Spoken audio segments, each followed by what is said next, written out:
You ask Tiger to solve. This deals with linear equations with one unknown. The final result is t equals -6. Let's solve it step by step. Simplify the expression.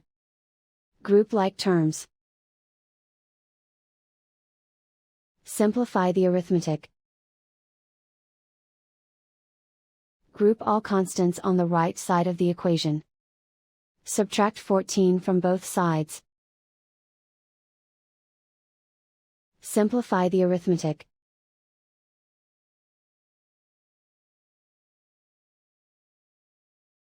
Isolate the t. Divide both sides by 6. Simplify the fraction. Find the greatest common factor of the numerator and denominator.